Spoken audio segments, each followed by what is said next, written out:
सारा जी अगे क्वेश्चन करते हैं। अपना कल टेंजेंट प्लेन शुरू करता सीगा, ठीक है। अपने को एक क्वेश्चन है, find the equation of tangent plane through the line. एक लाइन दी होंगी है, उस चों टेंजेंट प्लेन आप लभना होंदा। लाइन वाले आप क्वेश्चन कर ले सीगे जिहड़ी कट करदी है।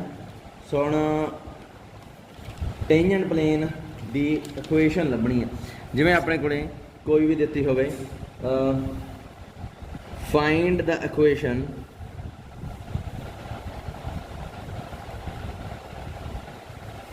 Of tangent plane to sphere x square y square z square 6x 2z plus 1 is equal to 0। आप प्लेन लभना टेंजेंट होवे इस दे विच pass through the lines x plus z minus 16 is equal to 0, 2y minus 3z plus 30 is equal to 0। इस line चो पास होवे,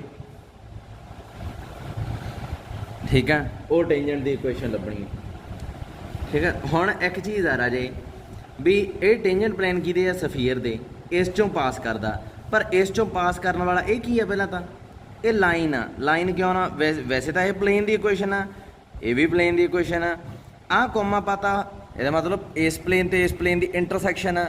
ये दोवें प्लेन इंटरसैक्ट कित्थे करनगे, एक लाइन बनाउणगे। सो तां करके इन्होंने लिखा पास थ्रू द लाइन। सो ये दो प्लेन आ वैसे, पर इन्हां दी इंटरसैक्शन लिखी करके ये हैगी लाइन। सो एनी नाउ पहले तो गिवन इक्वेशन ऑफ स्फीयर अपने को आ गई, x square y square z square 6x minus 2z plus 1 is equal to 0। इन 1 लिख लिया। Any line which passes through the intersection of x plus z minus 16 is equal to 0, 2y minus 3z plus 30 is equal to 0, ठीक है। इन्हां दोहां दी intersection चो पास करने वाली line है की होगी, is x plus z minus 16 plus lambda 2y minus 3z plus 30 is equal to 0। यही होगी ना, मैं कल भी तुहानूं कहा सीगा, एक ए प्लेन है, एक ए प्लेन है, इत्थे लैम्डा ला देईदा। तो इन्हां दोहां दी इंटरसैक्शन जे हुई तो ओहदी इंटरसैक्शन चो पास करने वाली कर्व किहड़ी होगी, आह वाली होगी। सो आपां नूं की लभ गया, आपां देखिए भी ये है की है। पहला x plus 2 lambda y minus 3 lambda plus 1 आ जिहड़ा हैगा ये जेड का कोफिशिएंट है, माइनस 16 प्लस 30 लैम्डा जिहड़ा हैगा ये अपने को देखो एक्स वाई जेड च लीनियर इक्वेशन जिहड़ी हुंदी है वो प्लेन हुंदी है। सो ये की है, प्लेन बन गया, यानी कि इस लाइन चो पास की हुंदा, एक प्लेन पास हुंदा, ठीक है। सो प्लेन लभ गया, पर आपां नूं की चाहिए, ये तो बहुत सारे प्लेन है, क्योंकि लैम्डा बदलता तो नवा प्लेन, लैम्डा बदलता तो होर प्लेन बदली जाणगे, पर आपां नूं किहड़ा चाहिए, जिहड़ा इहनूं टच करे। हुण प्लेन ते स्फीयर टच कदों करदे आ, तुसीं सर्कल च पढ़िया राजे ये चीज़, तो जिहड़ी चीज़ सर्कल च तुसीं पढ़ी आ वो मैं दोबारा बड़ी डिस्कस नहीं करनी। एक प्लेन ते स्फीयर उवें ही टच करदे आ जिवें एक लाइन ते सर्कल टच करदे आ, मतलब सेंटर तो ਇਹਦਾ ਜਿਹੜਾ प्लेन का परपेंडिकुलर डिस्टेंस आ, ਜਿਹੜਾ इक्वल टू रेडियस के बराबर ਹੁੰਦਾ। Now radius of sphere is की आऊगा, रेडियस पहला तो सेंटर लभना चाहिए सीगा, सेंटर ऑफ स्फीयर सी ये की है -3 0 1, ठीक है जी। ये सेंटर आ गया, तो रेडियस की आऊगा, इसका स्केयर 9 0 1 माइनस कॉन्स्टेंट टर्म केड़ी है 1, सो यह है 3। सो रेडियस है 3, सेंटर है -3 0 1, -3 0 1 तो प्लेन का जोड़ा डिस्टेंस आ वो कितना होना चाहिए, रेडियस के बराबर होना चाहिए। सो इस पॉइंट तो प्लेन का डिस्टेंस किवें कढोगे राजे, मैं अगे भी तुहानूं कहा सी प्लेन च सीधा पुट कर देईदा, इस च पुट कर दो, ठीक है, तो नीचे इहदा अंडर रूट का स्केयर कर दो। सो जो मैं ये पुट किया की आ गया सीधा नाउ दे इत्थे आपां नूं एक लाइन लिखनी पऊगी, इफ 2 जिहड़ा कि प्लेन अपने कोले आया आ वाला 2 इज टेंजेंट then की होगा perpendicular distance from plane to centre C is क्या होगा इज इक्वल टू R।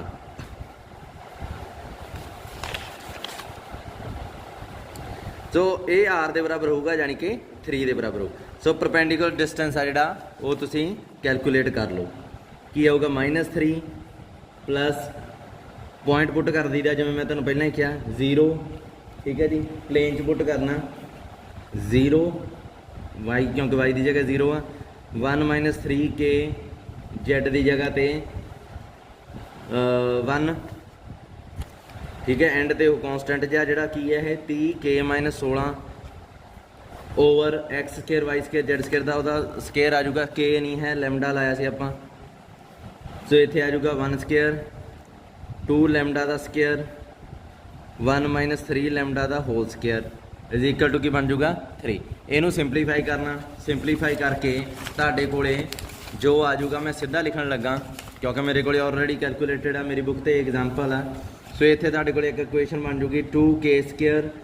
अच्छा मॉड आ जिहड़ा जदों कोई भी ऐ पिया चीज़ ये लैमडा +3 पिया यदि स्केयरिंग कर दोगे मॉड हट जाता होंदा तो इधर 9 बन जाता होंदा, ठीक है। सो स्केयरिंग करोगे जो मॉड खत्म हो जाऊगा अंडर रूट वांगू ही, ये याद रखियो। सो ये आ गया 2k square -3k + 1 is equal to 0, k दी वैल्यू 2 आ गई 1 तो 1/2। सो अपने कोले एक बारी प्लेन च इत्थे लैमडा लिया सी के नहीं कि फिर लैमडा, ये असल च एग्जाम्पल च उन्होंने के लिखा होया तो मेरे को बार बार मेथों के लिखा जाता। लैमडा दियाँ 2 वैल्यू सी, लैमडा आ गया ये, तो लैमडा की एक वैल्यू इत्थे भरती पहले प्लेन च, ठीक है, तो एक बारी फिर क्योंकि प्लेन आह जिहड़ा आया सी अपने को 2 प्लेन ये लैमडा की वैल्यू भरती है, ठीक है। फिर दूसरी बार 1/2 वैल्यू भरोगे तो की आऊगा x + z - 16 + 1/2 2y - 3z + 30 is equal to 0, ठीक है। ये दोवां नूं सिंपलीफाई कर दिओ, तुहाडे 2 प्लेन आउणगे, ठीक है। पहले तो आ गया x + 2y - 2z + 14 is equal to 0, 2x + 2y - z - 2 is equal to 0। ये 2 प्लेन आ गए, दोवें तुहाडे आंसर आ। सो क्योंकि सफीयर ते 2 भी टेंजेंट हो सकते हैं ना, एक इधरले पासे होऊगा किते दूसरा होऊगा, वैसे पैरेलल 2 होंदे आ, पैरेलल इस तरीके ना हो सकते हैं, पर आपां नूं चाहीदे आ ਜਿਹੜੇ ਇਹ ਗਿਵਨ ਲਾਈਨ ਚੋਂ ਪਾਸ ਕਰਨ। ਸੋ ਇੱਕ ਲਾਈਨ ਚੋਂ 2 ਪਲੇਨ ਪਾਸ ਕਰਦੇ ਹੋ ਸਕਦੇ ਆ, ਠੀਕ ਆ। ਹੁਣ ਇੱਥੇ 2 ਡਾਇਮੈਂਸ਼ਨ 'ਚ ਮੈਂ ਦਿਖਾ ਨਹੀਂ ਸਕਦਾ, ਪਰ ਜਿੰਨੀਆਂ ਕੇ ਦੀਆਂ ਵੈਲਿਊ ਆ ਗਈਆਂ ਆਪਾਂ ਉਸ ਹਿਸਾਬ ਨਾਲ ਆਨਸਰ ਦੇ ਦੇਣਾ, ਠੀਕ ਹੈ ਜੀ। एक क्वेश्चन देखो, if any tangent plane to the sphere x² y² z² is equal to r² makes intercept a b c on axis ਤੇ इंटरसेप्ट करदा, टू प्रूव करना आपां कि 1/a² 1/b² 1/c² आ जिहड़ा वो की हुंदा 1/r² आ। हुण कोई भी टेंजेंट प्लेन आ जिहड़ा सफीयर दे इस सफीयर ते टच करदा ते इंटरसेप्ट एक्स एक्सिस नूं इन्हां पॉइंट्स ते कट करदा, ठीक है जी। राजे एक चीज़ ध्यान रखियो, एक्स एक्सिस नूं इन्ना डिस्टेंस ते कट्टण वाला मैं तुहानूं अगे भी कहा सी एक ही प्लेन हुंदा, ठीक है। किहड़ा हुंदा the equation of plane with intercept. Intercepts मतलब जिहड़ा देखो जो आ प्लेन आए कट्टूगा ਜਿਹੜਾ ਆ ਲੈਂਥ ਬਣਦੀ ਆ ਇਹਨੂੰ ਇੰਟਰਸੈਪਟ ਕਹਿੰਦੇ ਆ ਲੈਂਥ ਬਣਦੀ ਹੈ ਬੀ ਇੰਟਰਸੈਪਟ ਏ ਸੀ ਇੰਟਰਸੈਪਟ ਇੱਥੇ ਪੁਆਇੰਟ ਕਿਹੜਾ ਆਊਗਾ A00 ਹੈ ਨਾ ਇੱਥੇ 00 ਸੀ ਜ਼ੈਡ ਐਕਸਿਸ ਲਾਉਂਗੇ ਤਾਂ A0 B0 ਸੋ ਇਹਨਾਂ ਤਿੰਨਾਂ ਪੁਆਇੰਟਾਂ 'ਚ ਪਾਸ ਕਰਨ ਵਾਲਾ ਕੀ ਹੈ equation of plane with intercept A B C on the axis is x by A y by B z by C is equal to 1 ਆ ਗਿਆ ਠੀਕ ਹੈ ਤੇ ਇਹ ਪਲੇਨ ਹੁੰਦਾ ਇਹ ਤੁਸੀਂ ਉਹ ਵੀ ਯਾਦ ਰੱਖਣਾ ਠੀਕ ਹੈ ਸੋ ਇਹ ਟੱਚ ਕਰਦਾ ਸਫੀਅਰ ਨੂੰ since it touches x square y square z square is equal to r square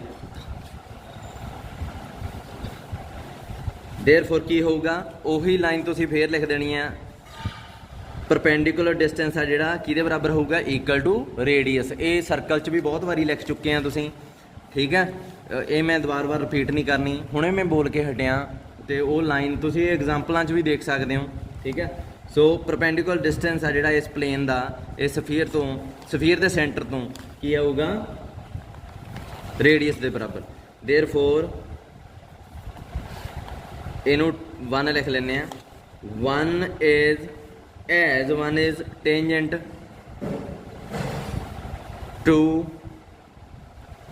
sphere ਇਸ ਸਫੀਅਰ ਦੇ ਇਹ ਟੈਂਜੈਂਟ ਆ ਸੋ ਕੀ ਹੋਊਗਾ ਇੱਥੇ देयरफॉर r ਜਿਹੜਾ ਪਰਪੈਂਡੀਕੂਲਰ ਡਿਸਟੈਂਸ ਆ ਇਹਦਾ ਸੈਂਟਰ ਕੀ ਹੈ 0 0 0 0 0 0 ਨੂੰ ਇਹਦੇ 'ਚ ਪੁੱਟ ਕਰੋ ਇਹਨੂੰ ਵੀ -1 ਇੱਧਰ ਲਿਖੋ 0 ਬਣਾ ਲਓ ਉਧਰ 0 0 0 ਪੁੱਟ ਕੀਤਾ ਕੀ ਆਇਆ ਇੱਥੇ -1 ਨੀਚੇ x ਦਾ ਕੋਫੀਸ਼ੀਐਂਟ 1 ਬਾਈ a ਦਾ ਸਕੁਅਰ 1 ਬਾਈ b ਦਾ ਸਕੁਅਰ 1 ਬਾਈ c ਦਾ ਹੋਲ ਸਕੁਅਰ ਇਹੀ ਬਣੂਗਾ ਠੀਕ ਹੈ ਰੇਡੀਅਸ ਇਹਦੇ ਬਰਾਬਰ ਆ ਗਿਆ ਇਹਨੂੰ ਸਿੰਪਲੀਫਾਈ ਕਰ ਦਿਓ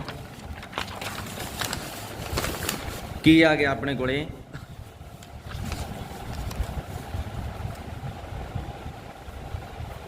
1 by a square 1 by b square 1 by c square is equal to radius के बराबर है ना स्केयरिंग कर दो स्केयरिंग करोगे अंडर रूट कट्टिया जाऊगा इधर की आ जाऊगा आर स्केयर इनू 1 by a square b square c square 1 by r square आ जड़ा तुहाडा आंसर आ गया खत्म हो गया बस स्केयरिंग करके उल्टा करता आप ठीक है सीधे सीधे जे काम आ राजे ये टेंजेंट प्लेन ना बहुत मैच खांदा टेंजेंट लाइन ना सर्कल के केस च जो टेंजेंट लाइन तुसीं लभदे सी ना ਇਹ ਬਹੁਤ ਮੈਚ ਖਾਂਦਾ ਉਹਦੇ ਨਾਲ ਇੱਕੋ ਜਿਹਾ ਹੀ ਆ ਤੇ ਜੇ ਕਿਤੇ ਤੁਹਾਨੂੰ ਕਿਹਾ ਹੋਵੇ ਵੀ ਕੋਈ ਇੱਕ ਫਿਕਸਡ ਲਾਈਨ ਆ ਜਿਹੜੀ ਪਲੇਨ ਆ ਜਿਹੜਾ ਇਹ ਚੋਂ ਪਾਸ ਕਰਦਾ ਜਿਵੇਂ ਆਪਾਂ ਪਿਛਲਾ ਕੁਐਸਚਨ ਕੀਤਾ ਉਹਦੇ ਚੋਂ ਕਹਿੰਦੇ ਸੀ ਨਾ ਵੀ ਪਲੇਨ ਆ ਤੇ ਲਾਈਨ ਇਸ ਚੋਂ ਪਾਸ ਕਰਦਾ ਜਿਹੜਾ ਆਹ ਲਾਈਨ ਦਿੱਤੀ ਸੀਗੀ ਪਿਛਲਾ ਕੁਐਸਚਨ ਹੁਣੇ ਸਟੇਟਮੈਂਟ ਦੇਖ ਲਓ ਵੀਡੀਓ ਬੈਕ ਕਰਕੇ ਦੇਖ ਲਓ ਨਹੀਂ ਤਾਂ ਜਿਹੜਾ ਇਸ ਤੋਂ ਪਹਿਲਾਂ ਕੁਐਸਚਨ ਮੈਂ ਕੀਤਾ ਉਹਦੇ 'ਚ 2 ਪਲੇਨ ਦਿੱਤੇ ਸੀਗੇ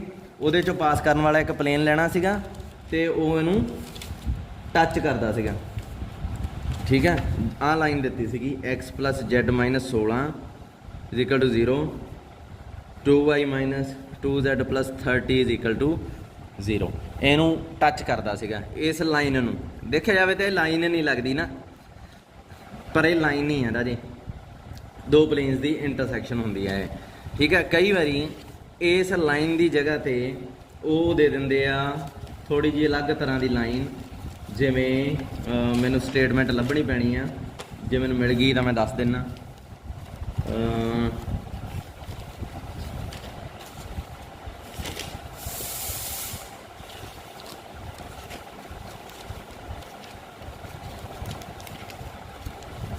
नहीं इस बुक च है नहीं चलो मैं अपने वालों कोई एग्जाम्पल ले लेना जिमें लाइन सीधी यह जी लिख देंगे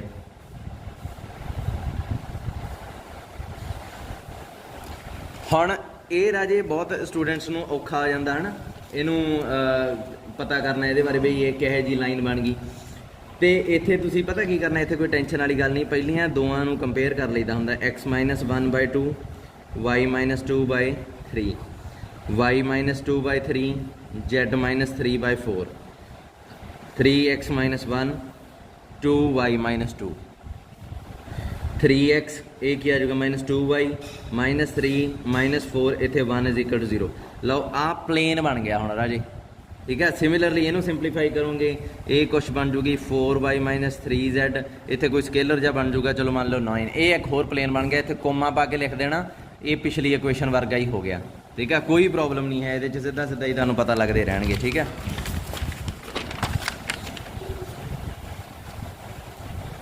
ਹੋਰ ਕੋਈ ਕੁਐਸਚਨ ਦੇਖੀਏ। ਤੇਰਾ ਜੀ ਇੱਕ ਗੱਲ ਹੋਰ ਦੱਸਣੀ ਸੀ, ਜੇ ਮੰਨ ਲਓ ਤੁਹਾਨੂੰ ਲਾਈਨ ਆਏ ਕਿਤੇ ਵੀ ਇਨ ਫਿਊਚਰ ਕਿਤੇ ਵੀ ਆਏ ਲਿਖੀ ਮਿਲਦੀ ਹੈ,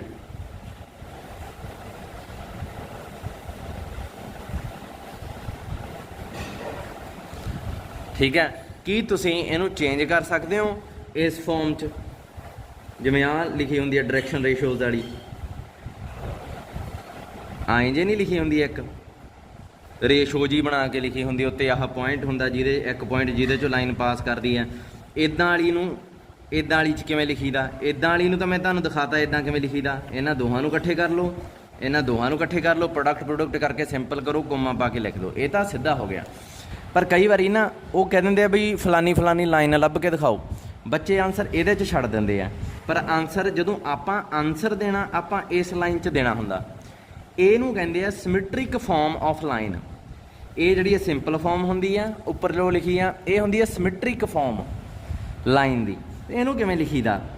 ਦੇਖੋ ਜੇ ਮੈਂ ਤੁਹਾਨੂੰ ਕਹਾਂ ਆਹ ਪਲੇਨ ਆ ਜਿਹੜਾ, ਇਹ ਆਹ ਵਾਲਾ, ਆਹ ਪਲੇਨ ਆ ਜਿਹੜਾ, ਇਹ ਆਹ ਵਾਲਾ, ਇਹ ਇਸ ਪੁਆਇੰਟ ਤੇ ਕੱਟ ਕਰਦੇ ਆ,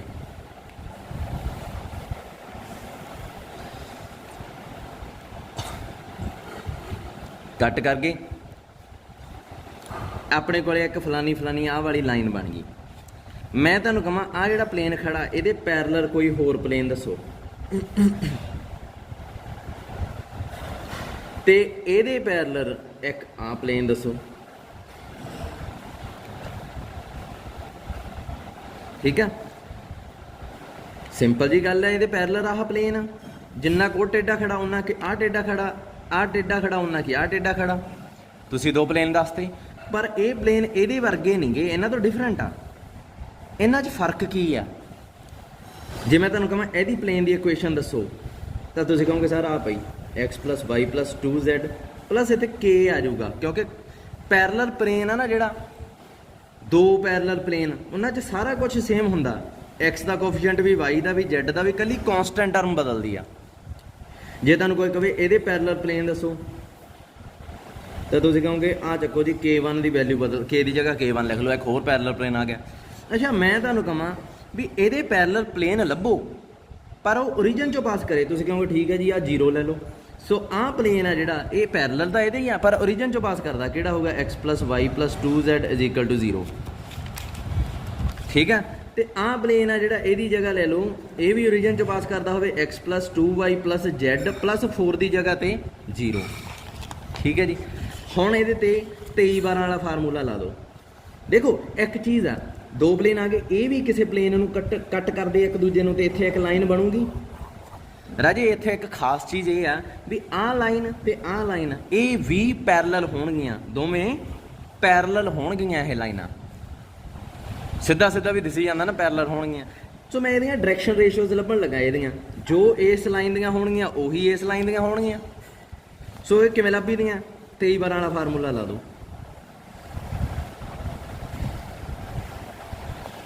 ਕੀ ਆਊਗਾ? 1 2 3 ਦੀ ਜਗ੍ਹਾ ਤੇ 2 1, 1 ਦੀ ਜਗ੍ਹਾ 1 1, 2 ਦੀ ਜਗ੍ਹਾ 1 2। x ਦੇ ਨੀਚੇ ਕੀ ਆਊਗਾ? 1 - 4 - 3। y ਦੇ ਨੀਚੇ 2 - 1 1, z ਦੇ ਨੀਚੇ 1। ਸੋ ਇਹਦੀਆਂ ਡਾਇਰੈਕਸ਼ਨ ਰੇਸ਼ੀਓਜ਼ ਕੀ ਹੋ ਗਈਆਂ? -3 1 1। ਸੋ ਇਹਦੀਆਂ ਕੀ ਹੋਣਗੀਆਂ ਫਿਰ? ਇਹ ਵੀ ਸੇਮ ਹੀ ਡਾਇਰੈਕਸ਼ਨ ਰੇਸ਼ੀਓਜ਼ ਮਿਲ ਗਈਆਂ ਇਸ ਲਾਈਨ ਦੀਆਂ। ਯਾਨੀ ਕਿ ਨੀਚੇ ਕੀ ਲਿਖਣਾ ਉਹ ਮੈਨੂੰ ਪਤਾ ਲੱਗ ਗਿਆ। ਹੁਣ ਇੱਕ ਚਾਹੀਦਾ ਪੁਆਇੰਟ ਜਿਹਦੇ 'ਚੋਂ ਇਹ ਲਾਈਨ ਪਾਸ ਕਰਦੀ ਆ। ਦੇਖੋ ਆਹ ਪੁਆਇੰਟ ਮੰਨ ਲਓ ਸਟਾਰ ਬਣਾਇਆ ਜਿੱਥੇ, ਇਹ ਪੁਆਇੰਟ 'ਚੋਂ ਲਾਈਨ ਪਾਸ ਕਰਦੀ ਆ। ਰਾਜੇ ਓਬਵੀਅਸ ਜੀ ਗੱਲ ਆ ਵੀ ਇਹ ਪੁਆਇੰਟ ਆ ਜਿਹੜਾ ਇਸ ਪਲੇਨ ਤੇ ਵੀ ਲਾਈ ਕਰਦਾ, ਇਸ ਪਲੇਨ ਤੇ ਵੀ ਲਾਈ ਕਰਦਾ, ਦੋਵਾਂ ਦਾ ਕਾਮਨ ਪੁਆਇੰਟ ਆ, ਤਾਂ ਹੀ ਲਾਈਨ ਤੇ ਆਇਆ ਨਾ, ਲਾਈਨ ਕਾਮਨ ਆ। सो दोवां दा कॉमन पॉइंट है ये। सो इहदा मतलब ये किहदा इस प्लेन दा ते इस प्लेन दा कॉमन पॉइंट आ। सो ये पॉइंट लभ लो, एक गल खत्म हो गई। फिर आपां नूं आ कॉमन पॉइंट भी लभ जूगा। आ नीचे लिखना वो तो लभ गया, आ लभना। हुण इहदे वास्ते की करो, Z नूं 0 भर दो। तुसीं Z नूं जो मर्जी भर सकते हो। की बच गया x + y + 3 = 0, x + 2y + 4 = 0। इत्थों x y की वैल्यू आ गई, की आऊगी जो मर्जी आ जाए। मैं मान लिया 1 तो y की वैल्यू 0, सो y की वैल्यू 2। पॉइंट की आ गया 1 2 0। सो अपने को लाइन की इक्वेशन आ वाली की आ गई x - 1/-3 y - 2/1 z - 0/1। सो सिमेट्रिक फॉर्म च इस लाइन नूं भी लिखा जा सकता है। तो तुसीं ऐं लिखिया करना इहनूं, ठीक है। जिथे भी क्वेश्चन आ गया हुण तुसीं आप देखोगे, लाइन थानूं लभ जूगी, पर उन्होंने सिमेट्रिक फॉर्म च किवें लिखना ये तुसीं देखोगे। अर्थोगनैलिटी राजे, सर्कल की अर्थोगनैलिटी याद आ, बस हुण स्फीयर की अर्थोगनैलिटी भी आ गई है, ठीक है। अर्थोगनल स्फीयर्स की होंदियां जिहड़ियां एक दूजे नूं 90 डिग्री ते कट्टण।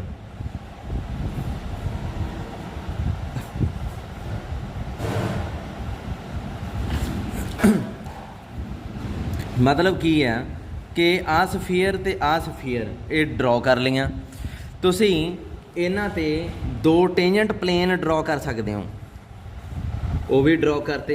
कोई जरूरी नहीं है सेंटर चों पास करनगे। इन्हां च जिहड़ा एंगल बनदा वो एंगल हुंदा थीटा। जदों थीटा 90 डिग्री हो जाए तो आपां कहने स्फीयर एक दूजे नूं ऑर्थोगनली कट करदियां। एक रिलेशन हुंदा इस थीटा नूं पता करन दा, वो की हुंदा। वैसे ना मैनूं इस चीज़ तो कन्फ्यूजन आ, तुहाडी किताब ना हमेशा ही ये जिहड़े आ टेंजेंट्स आ सेंटर विचों पास करा दिंदे आ, पर मैनूं नहीं लगदा इदां थोड़ी हुंदा। क्यों सेंटर चों पास करनगे?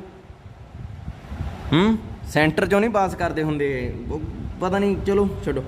कॉस थीटा जिहड़ा वो किहदे दे बराबर हुंदा, r1 square r2 square minus d square 2r1 + r2। ये d है जिहड़ा परपेंडिकुलर डिस्टेंस हुंदा इन्हां दोवां सेंटरां दा। ये फार्मूला तुसीं पहलां भी देखिया होना किते, ठीक है। सो ये फार्मूला तुसीं दिमाग 'च बिठा लेना। पर अर्थोगनैलिटी की एक कंडीशन हुंदी आ, वो कंडीशन ऑफ अर्थोगनैलिटी जिवें सर्कल की हुंदी सीगी, उवें स्फीयर की भी एक कंडीशन ऑफ अर्थोगनैलिटी हुंदी है। वो की है राजे, अज ना मैं थोड़ा जिहा 25 मिनट का ही लाऊंगा लेक्चर अज, क्योंकि अज प्रोग्राम सीगा उहदे विच भी थोड़ा जिहा टाइम लंघ गया, ठीक है। हुण शाम का टाइम आ, इस टाइम 5 बजे होए आ, ते मैं फिर भी मैनूं आए आ भी अज दा दिन वेस्ट ना होवे तुहाडा। पर मैं थोड़ा जिहा दिन अज उधर फंक्शन च लग गया। अज 2 फंक्शन सी, एक सुबह योगा नाल रिलेटिड फंक्शन सीगा ते एक 12:15 भी सीगा, तां करके पहलां रिकॉर्ड नहीं कर सकिया। सो अपने कोले कंडीशन ऑफ अर्थोगनैलिटी है जिहड़ी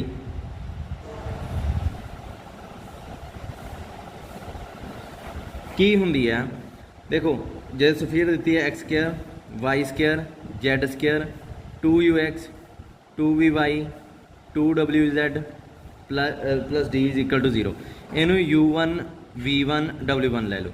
फिर x square y square z square 2u2 2v2 2w2, sphere बदलनी है ना, इनू d1 d2 लो, ये आती है। हुण ये दोवें स्फीयर ऑर्थोगनल कदों होणगियां? देखो एक स्फीयर चो पूरा x का कोफिशिएंट चक लो, दूसरी का अद्धा कर दो। हुण जिहदे चो पहलां पूरा चक्या उसे का ही पूरा चक लो, बस चाहे ਇਹਦਾ पूरा चक लो, एको ही गल है। दूसरी का अद्धा कर दो बस, जे ये पूरा चक लिया ਇਹਦਾ अद्धा कर दो, मतलब दूआ मूहरे 21 वारी आवे, इनू अद्धा कर दईए, इनू पूरा लिख दईए, ठीक है। ये किहदे बराबर हुंदा? दोवें कॉन्सटेंट टर्म के सम के बराबर हुंदा, ठीक है जी। सो ऑर्थोगनैलिटी चैक करने की कंडीशन आपां ध्यान रखनी है, ठीक है। अपन चैक करन कह सकते भी show that the spheres are orthogonal और नॉट। जिवें इत्थे एक क्वेश्चन आ, बस यही क्वेश्चन करांगे, prove that every sphere through the circle x square y square minus 2ax plus r square = 0 z 0 every sphere through the circle, इस स्फीयर चो कोई सर्कल पास कर दिया, is orthogonal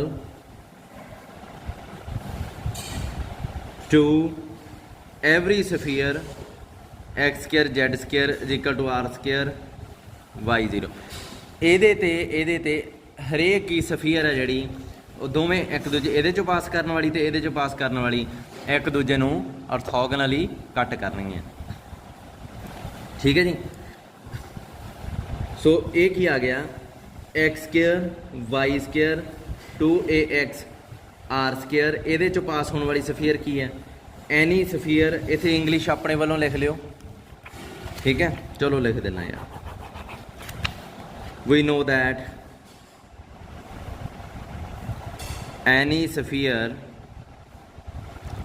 which passes through x square plus y square minus 2ax r square is equal to 0 n, 0 is ਕਿਹੋ ਜਿਹੀ ਹੋਊਗੀ, ਵਿੱਚ ਇੱਥੇ ਕੋਈ k ਲਾ ਦਾਂਗੇ ਆਪਾਂ।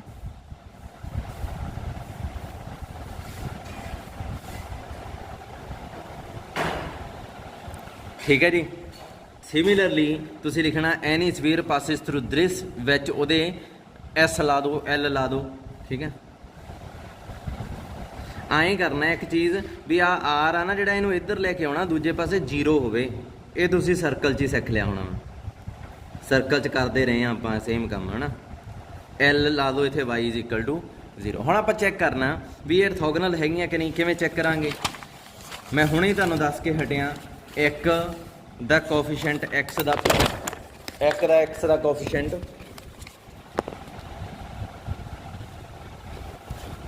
एक दा कोफिशिएंट पूरा ला देईदा हुंदा, दूसरे दा अद्धा कर देईदा हुंदा।